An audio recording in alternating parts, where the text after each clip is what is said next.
Ya, sebelumnya perkenalkan nama saya Gideon Pamungkas. Kali ini saya akan menjelaskan kasus sempat yang mana media sosial. Pada kasus yang kami ambil sendiri yaitu berita palsu kesehatan yang viral di media sosial, yang mana di dalamnya terkait literasi digital, dampak sosial, dan juga etika komunikasi. Yang pertama, latar belakang kasus. Untuk latar belakang kasus sendiri dapat berupa kepanikan masyarakat, yang mana berita palsu tentang kesehatan menyebar luas di media sosial dan menyebabkan kepanikan pada masyarakat.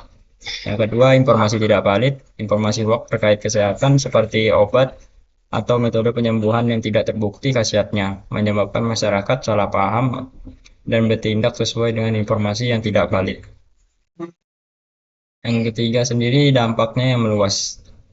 Viralnya informasi ini memperburuk situasi dengan dampak negatif yang meluas di banyak lapisan masyarakat.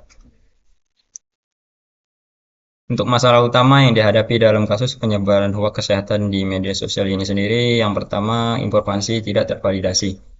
Penyebaran penyebaran informasi palsu atau hoax yang tidak tervalidasi secara medis atau ilmiah. Yang kedua, kurangnya literasi digital. Masyarakat yang tidak memiliki keterampilan literasi digital kesulitan membedakan antara informasi yang benar dan hoax. Yang ketiga sendiri media sosial, yang ketiga sendiri peran media sosial. Peran media sosial sendiri berfungsi sebagai platform utama dalam penyebaran berita hoax. Untuk analisis dampak sosial sendiri, yang pertama kepanikan dan ketidakpastian, yang mana meningkatnya kepanikan dan ketidakpastian dalam masyarakat. Yang kedua sendiri polaritas informasi dalam masyarakat dengan kelompok-kelompok tertentu yang mempercayai hoax dan menolak secara fanatik. Yang ketiga sendiri tindakan panik. Adanya tindakan panik yang merugikan seperti pembelian obat yang tidak terbukti khasiatnya atau menghindari layanan kesehatan yang sudah sah.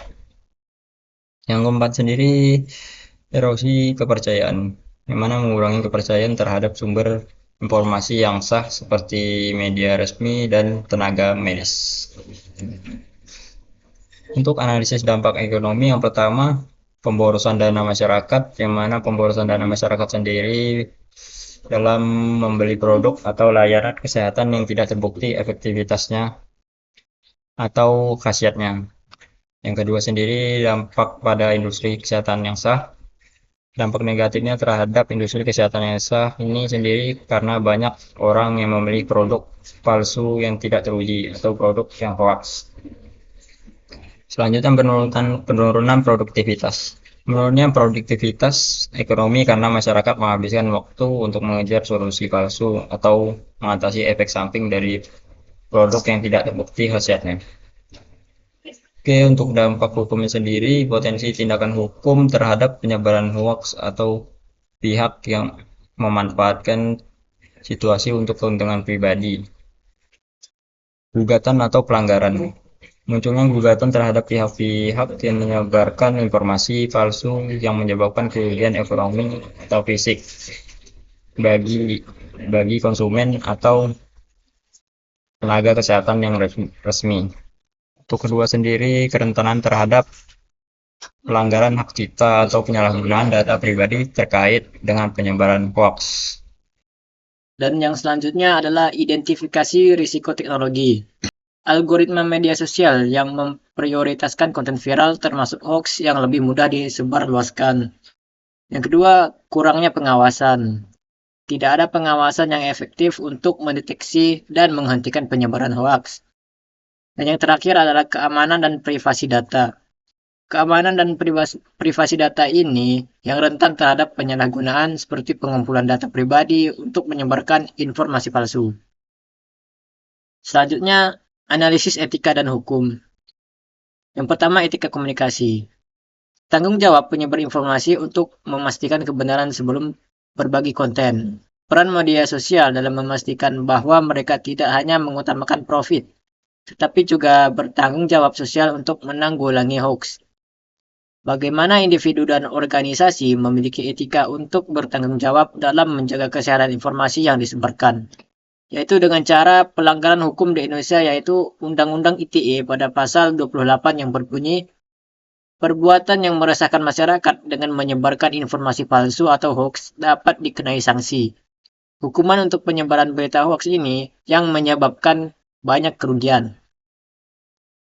Dan kami memberikan solusi teknologi yaitu dengan cara yang pertama kecerdasan buatan atau AI. Penggunaan kecerdasan buatan ini untuk mendeteksi hoax secara otomatis. Yang kedua adalah filter berita palsu.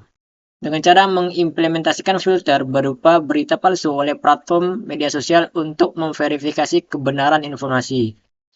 Yang ketiga adalah aplikasi pengecekan fakta. Pengembangan aplikasi pengecekan fakta yang dapat digunakan oleh masyarakat umum untuk memverifikasi informasi kesehatan. Dan yang terakhir, platform terverifikasi. Penyediaan platform terverifikasi yang hanya mengizinkan informasi yang telah diverifikasi oleh ahli medis. Dan kami memberikan solusi non-teknis, yaitu yang pertama, edukasi literasi digital.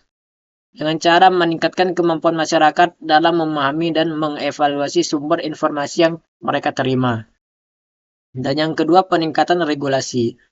Penguatan regulasi untuk media sosial dalam menanggulangi penyebaran informasi palsu dengan penegakan hukum yang lebih tegas. Yang ketiga yaitu kampanye sosialisasi.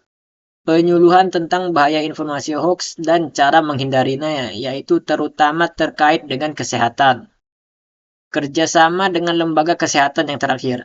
Meningkatkan kolaborasi antara pemerintah, organisasi kesehatan, dan media sosial dalam menangani hoax. Kami juga menyediakan rekomendasi implementasinya. Yang pertama adalah pelatihan literasi digital. Dengan menerapkan pelatihan literasi digital secara luas, terutama di sekolah dan di universitas. Lalu yang kedua, regulasi platform media sosial.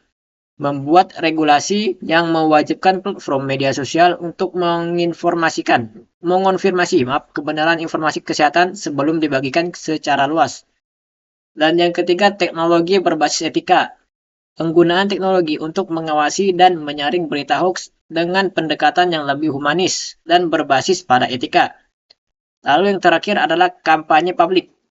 Kampanye publik yang melibatkan influencer dan tokoh masyarakat untuk meningkatkan kewaspadaan terhadap hoax.